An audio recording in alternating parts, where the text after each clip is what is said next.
Vamos falar do Agostinho. Talvez, gente, a figura mais importante da história da igreja. Esse sujeito é importante em todos os ramos do cristianismo. Tá? Deve ser a figura mais importante da história da igreja. Todo mundo usa Agostinho para alguma coisa. Ele conta a história da vida dele no seu livro As Confissões. Famoso livro dele, As Confissões. O livro todo tem a forma de uma oração. Então o livro todo é assim. Ele vai falando com Deus. Então, quando eu fiz isso, tu me preservaste. Então ele vai falando assim e vai contando a vida dele. É uma oração que ele quer que seja ouvida. Né? Esse é o formato desse livro. Eu já li alguns trechos desse livro, é muito interessante. E o Agostinho, ele é bom de ler também. Ele tem umas frases de efeito assim, muito, muito interessantes. O Alistair McGrath disse que Agostinho é provavelmente a maior e mais influente mente de toda a história da igreja. Por isso não tem como a gente não dar uma atenção especial para ele, ainda mais pela importância que ele tem para a igreja reformada. Os primeiros 9 capítulos das Confissões, ele conta a história dele até a sua conversão, a história da vida dele até a sua conversão e um pouquinho depois. O grande tema é pecado e graça. Pecado e graça. O pecado de Agostinho e a graça de Deus.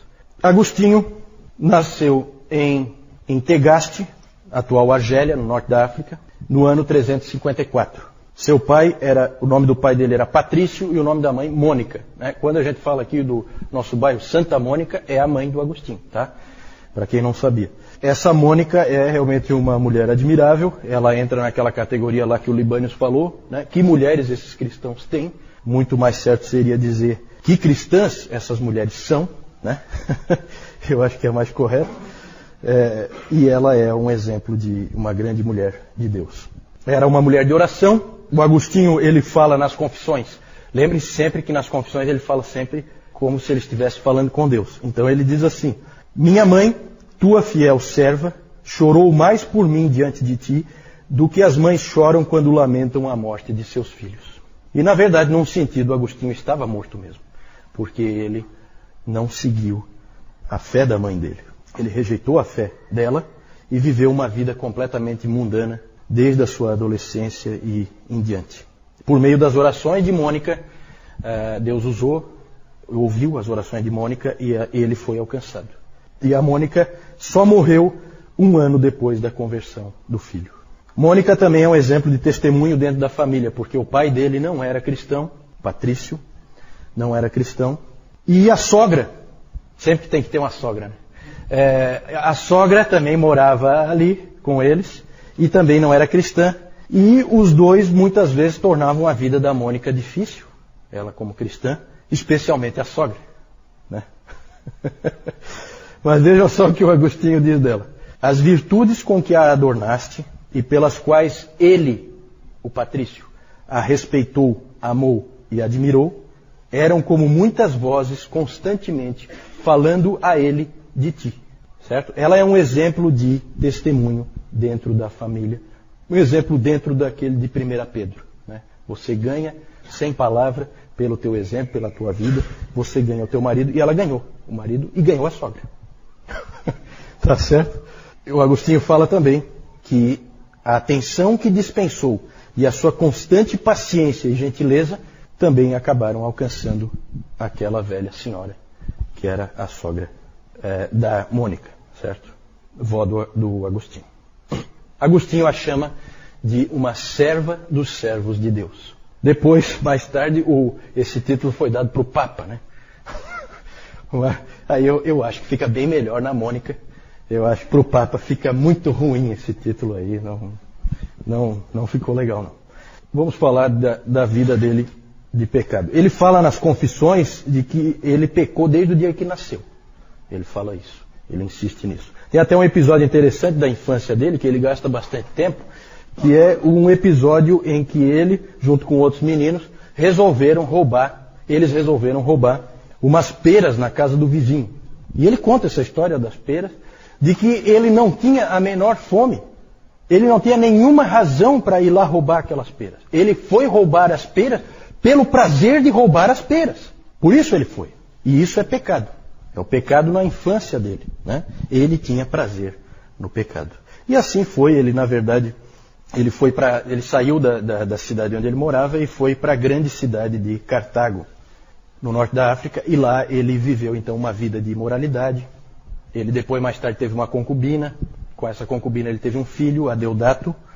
E então ele viveu uma vida de imoralidade. E ele começou a sentir que aquilo não era vida e ele queria sair, mas não sabia como. Inclusive tem aquela famosa frase dele: Senhor, dá-me castidade, mas não já. E isso aí, gente, por que eu estou falando tanto da vida do Agostinho? Porque na vida do Agostinho nós vamos ver a doutrina verdadeira sobre o homem, como o homem é. Deus fez questão de que aquele homem vivesse o que ele ia ler depois na palavra. Isso é muito nítido. Isso é muito nítido. Ele aprendeu sobre a graça através da vida dele e depois ele confirmou na palavra de Deus que é exatamente assim. O homem é assim. Eu não quero o pecado, mas eu quero. Eu não quero, mas eu quero. Eu sei que é ruim, mas eu quero fazer mesmo assim. E é assim que o ser humano é. Ele é escravo do pecado. Depois ele percebeu que ele podia ser grato a Deus pelos pecados que ele não cometeu. Ele escreve assim. Eu vou ler muita coisa que ele escreveu, tá?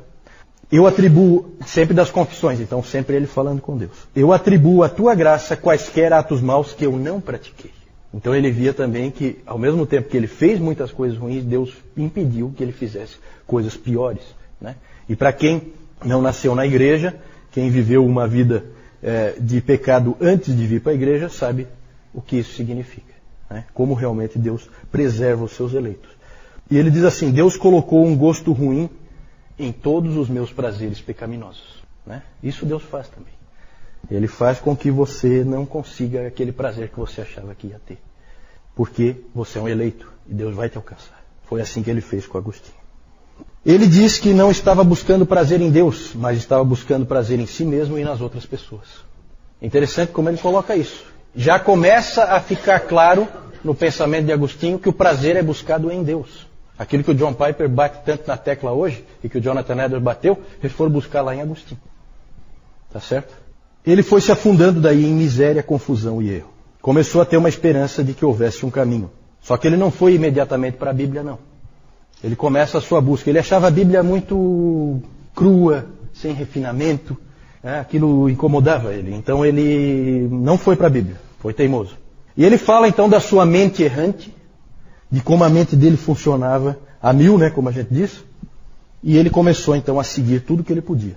Começou a seguir a filosofia. Quando ele tinha 19 anos, ele leu o Hortensius, o livro de Cícero. Sempre Cícero. Ele leu o Hortensius e aquele livro despertou nele a ideia da mente, a importância da mente. E despertou nele um desejo pela verdade. Da filosofia ele foi para a astrologia, que nessa época era relativamente respeitada. E aí ele diz assim: eu abertamente consultei estes impostores chamados astrólogos. De lá da astrologia ele foi para uma seita chamada maniqueísmo. O maniqueísmo é um tipo de gnosticismo que veio da Pérsia e lidava com o problema do mal. E ele dizia que o mal era alguma coisa que estava preso ao físico, ao material, e que Deus não tinha nada a ver com isso. E que Deus não pode conviver com um mundo assim, cheio de maldade. Só que, da mesma maneira que outros grupos que nós temos hoje em dia, como os Mormons e as Testemunhas de Jeová, e essas logosofias e essas coisas assim, são grupos que têm muitas afirmações, mas que não têm um sistema. Então, para uma mente inteligente como a do Agostinho, extremamente capaz, era altamente insatisfatório esse tipo de afirmação solta, que não tem lógica nenhuma, que é só uma afirmação muito bonita, mas que não tem uma amarração. Então, ele acabou abandonando também o maniqueísmo. Acabou encontrando alguma luz com os neoplatonistas. Só que porque os neoplatonistas falavam de uma terra de paz, de luz, só que eles não diziam como é que se chega lá. E o Agostinho fala que que o fato de que o verbo se fez carne, eu não pude ler ali. Essa informação ele não encontrou ali. E ele sabia, depois ele soube que esse é o único caminho, o fato de que o verbo se fez carne. É impressionante, gente, como Deus foi trazendo o Agostinho. Agostinho, ele decidiu ir para Roma, porque ele quis seguir carreira na retórica. Ele era extremamente capaz, um indivíduo muito inteligente, praticamente um gênio, e ele então queria seguir carreira na retórica, que era uma bela carreira nessa época. E ele achava que ele tinha que ir para o maior centro na época, que era Roma. E ele então Ele queria ir para lá, a mãe dele não queria que ele fosse para lá, porque em Cartago já foi um desastre a vida dele. Imagina ele em Roma, né? Uma cidade maior, muito pior. Então a mãe dele ficava orando e insistindo com ele para ele não ir, e pedia a Deus para ele não ir, e pedia a Deus para ele não ir. Daí ele dizia que ia, daí ele não ia, daí ele ia, daí ele não ia. Ficava nessa indecisão e acabou indo. E aí o que o Agostinho diz disso é uma coisa muito interessante. Ele fala que Deus não ouviu as palavras da sua mãe, mas a oração da sua mãe. Né? Porque as palavras dela eram: Senhor, faz com que o meu filho não vá para Roma. Mas a oração dela é: Senhor, converte o meu filho. E ele tinha que ir para Roma. Na verdade, ele não tinha que ir para Roma. Para onde é que ele tinha que ir? No plano de Deus. Quem é que sabe? Não. Quem é que vai levar ele à fé? Ambrósio de Milão. Então ele vai para Roma, e quando ele chega em Roma, ele descobre que ele não tem que estar em Roma. Que o grande orador, o homem da retórica, está em Milão. E o nome dele é Ambrósio. Então ele vai para Milão. E aí ele fala uma coisa muito bonita. Ele diz assim: totalmente sem saber, eu estava sendo trazido por ti a ele, para que, sabendo, eu pudesse ser trazido por ele a ti. Frase bonita, né? E é bem isso mesmo que aconteceu, certo? Sem saber, eu estava sendo trazido por ti a ele, para que, sabendo, eu pudesse ser trazido por ele a ti. Ele se aproximou de Ambrósio, não pela fé cristã, mas porque Ambrósio era um grande orador. Só por isso. Veja que interessante. Mas aí ele escreve assim: eu comecei a gostar dele. A princípio não como um mestre da verdade, porque eu não tinha absolutamente nenhuma confiança na tua igreja. Mas eu comecei a gostar dele como um ser humano que tinha sido bom comigo. Vejam a importância do testemunho, vejam a importância dele ter sido bem recebido, dele ter sido acolhido por aquele grande homem de Deus que foi o Ambrósio. Enquanto em Milão, ele passou por diversas influências do Ambrósio e de outros irmãos ali da igreja que começaram a influenciar ele. Né? Ele ia sempre aos cultos, ouvia a palavra por causa da oratória, só que ele estava levando o evangelho. Então é interessante isso. E ele então leu um best-seller da época, que era o livro de Atanásio. Vejam como as coisas se interligam. O livro de Atanásio, que era um grande best-seller nas igrejas, a vida de Antônio, o eremita. Certo? O Atanásio escreveu a vida de Antônio, e esse livro influenciou muitas pessoas, inclusive o Agostinho. Por fim, ele estava lendo a Bíblia. E para ele agora a Bíblia era um livro diferente. O episódio da conversão dele é famoso. Ele num jardim de Milão, ele ouve uma criança, um menino, gritando: Tole lege, tome, leia. Tome, leia. Aí ele olhou em volta para ver se era alguma brincadeira de algum menino, não viu ninguém. E de novo: tome, leia. Aí ele estava na mão com um livro das Escrituras, o livro de Romanos, e ele então fez aquilo que a gente sempre é ensinado para não fazer, né?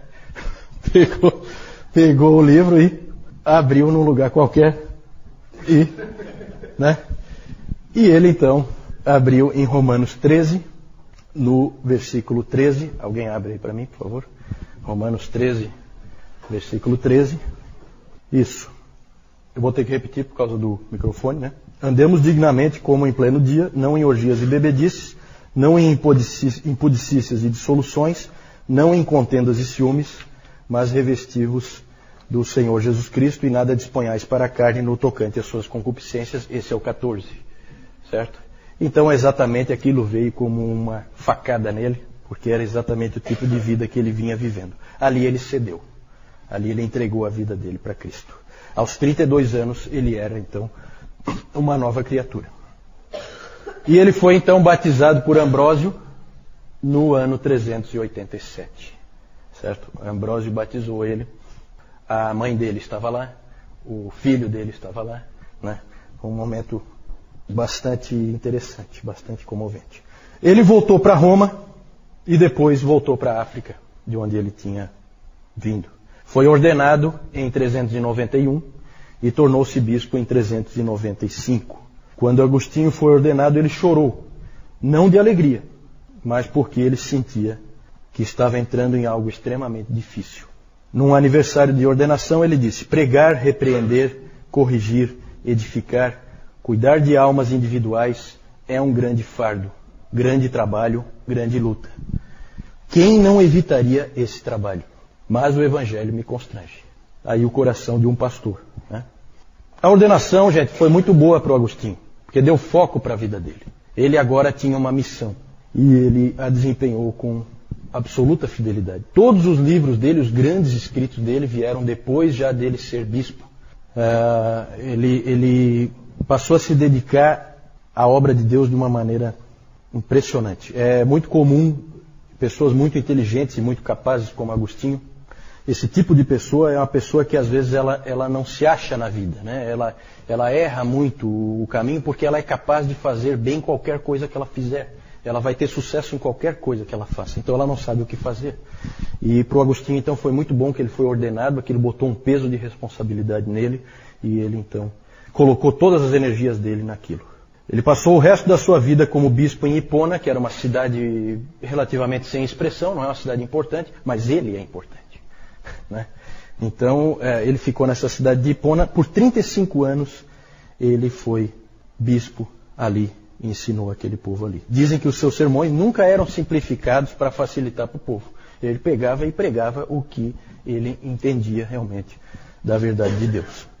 Passava muito tempo escrevendo, morreu em 430, pouco antes da cidade cair nas mãos dos vândalos.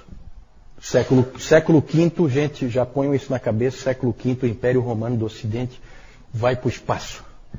Tudo que é bárbaro invade o Império Romano e ele é tomado de uma maneira absurda, inclusive ali na África do Norte, onde os vândalos entraram ali, né? Os vândalos são esse grupo bárbaro que leva esse nome. Aqui nós falamos então um pouquinho da vida dele, mas agora eu preciso falar um pouquinho de teologia, porque o momento é muito importante na história da igreja. O grandioso resgate da doutrina da graça de Deus.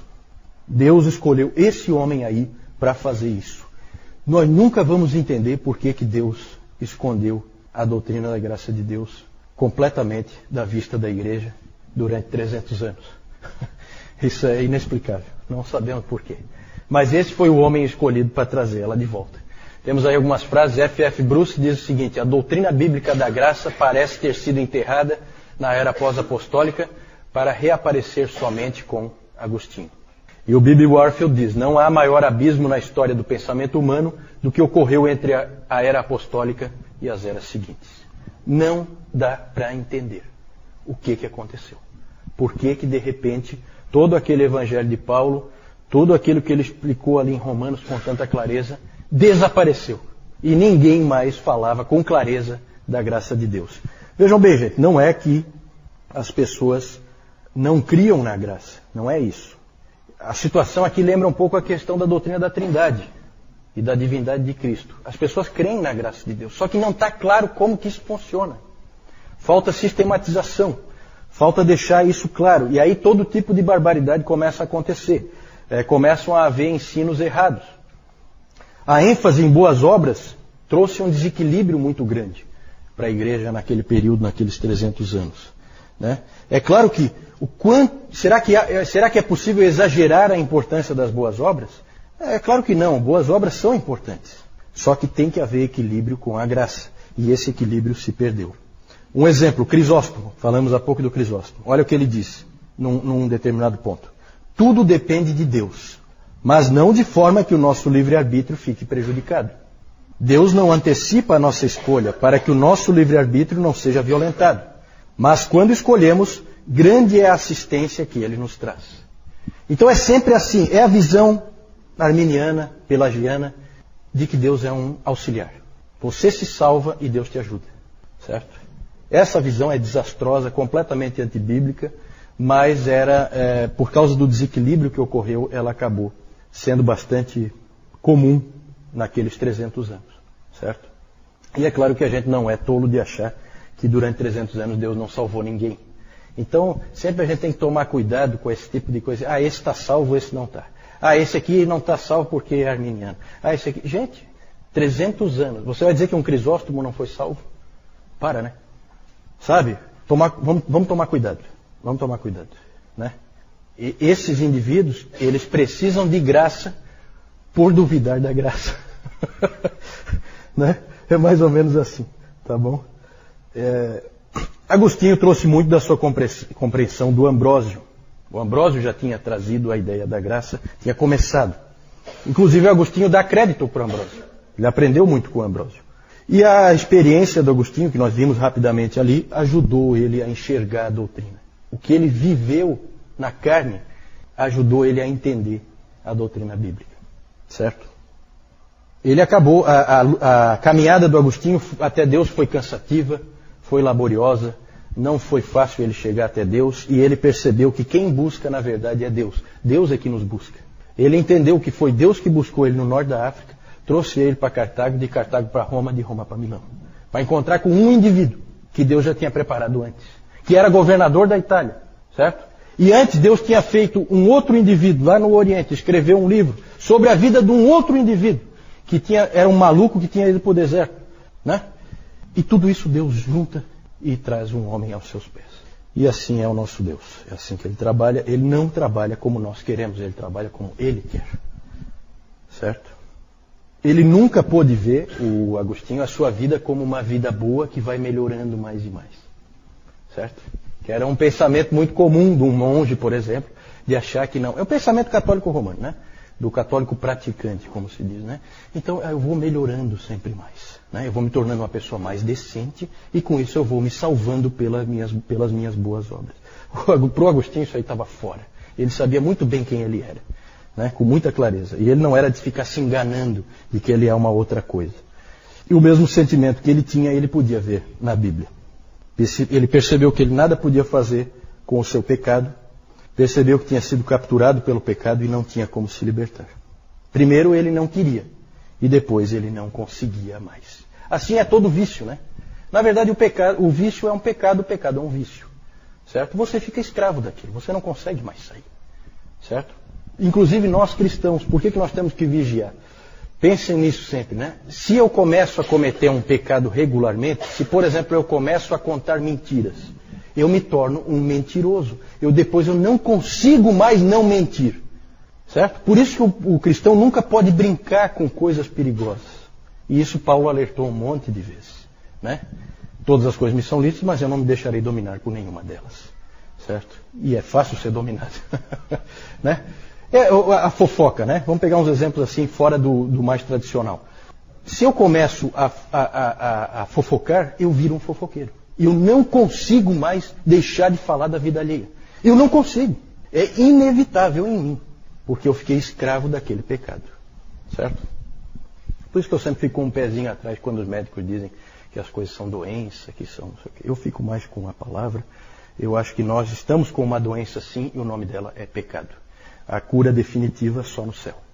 Certo? Todos nós cristãos. E os que não são cristãos também. Ele descobriu na Bíblia que Cristo tinha vindo salvar pecadores.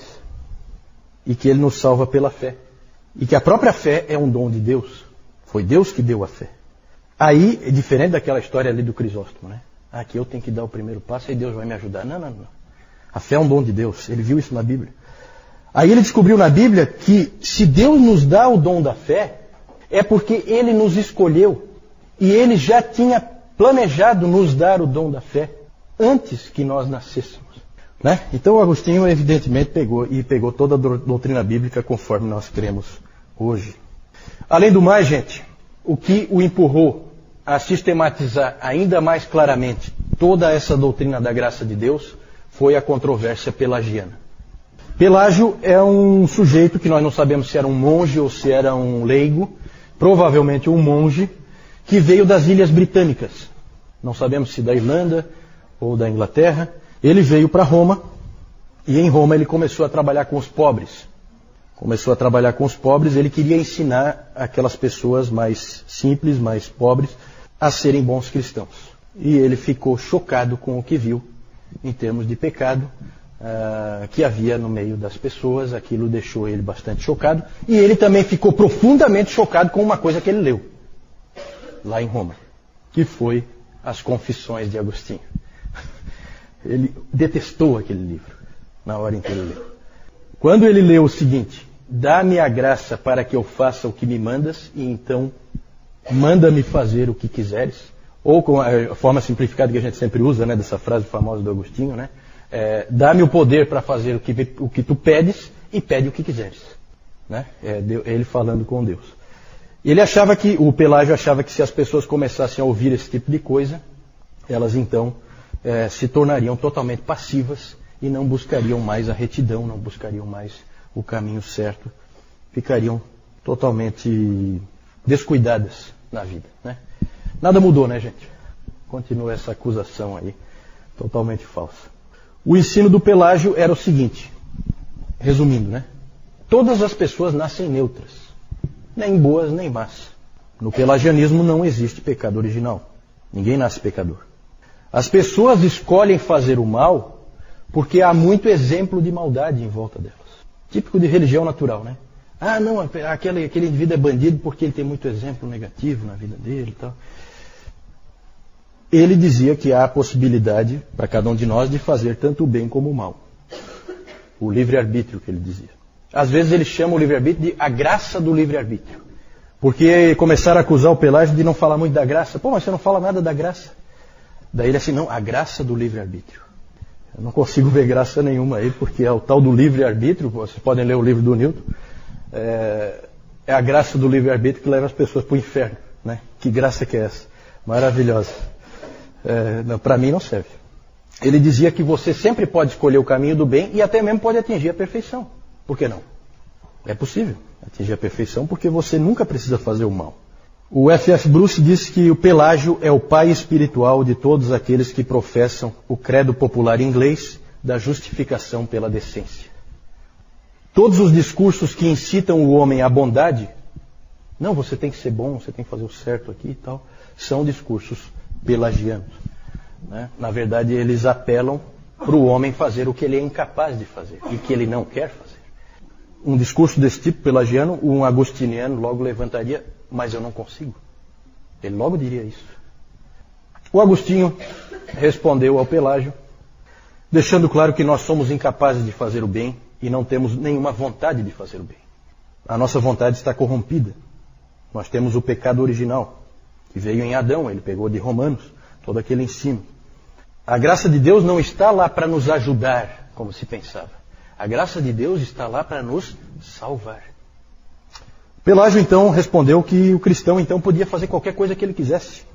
O Agostinho retrucou, dizendo que a vida cristã é sempre um crescimento na graça. Costuma ser lento, com muitos tropeços dolorosos, mas o verdadeiro cristão crescerá na graça. O Pelágio, gente, queria que a igreja ele fosse um tipo de mosteiro com super cristãos dentro. Já o Agostinho considerava a igreja mais como um hospital com muitos doentes, alguns gravemente doentes, mas que estão todos melhorando de saúde, né? Pela graça. Mas continuam doentes, ainda com dificuldades. Né? Então é uma visão diferente. Perfeição só no céu. No meio dessa controvérsia, qual a resposta da igreja? A igreja pareceu aprovar o ensino de Agostinho. Só aparentemente, tá, gente? Por quê? Porque eles não podiam suportar o ensino do Pelágio. Estava muito fora. Só que ali, naquela época, eles na verdade estavam fazendo assim, ó, não, só existe Agostinho e Pelágio, então nós vamos ficar com Agostinho. Certo? Só que depois eles perceberam que não precisa ser só um ou outro. Tem um caminho pelo meio. E foi esse que eles escolheram. Certo? Chamado de semi-pelagianismo. A igreja pareceu aceitar a doutrina do Agostinho, só que logo houve uma reação. Da onde veio a reação? Principalmente na igreja. Quem é que gritou dentro da igreja? Não, isso aí não é verdade. Não é assim.